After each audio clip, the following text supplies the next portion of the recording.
I danas smo tu sa Šić 25. i on će nam reći svoju. HNL predikciju za ovu sezonu. Ajmo, krenimo. Zadnje mjesto je kako tvoj relegation. Gorica. 9. mjesto. Vukovar. Znači Vukovar ostaje u lizi. Da. Dobro, ajmo dalje.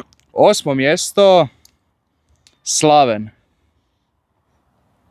7. mjesto. Varaždin.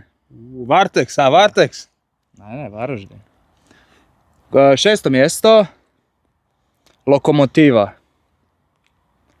Ok. 5. mjesto.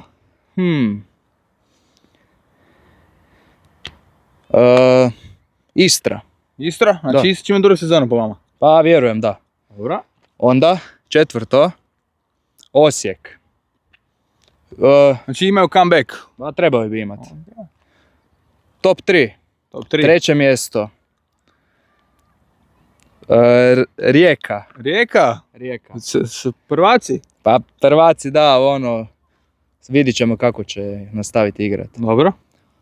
I sad između prvog i drugog, drugo mjesto, Hajduk. O, šta je bilo sa sezonom? A ništa, ništa.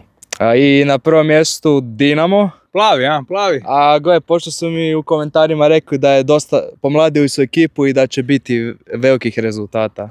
Pa ćemo vidjeti šta bude. Reci nam kakav je Šić odradio.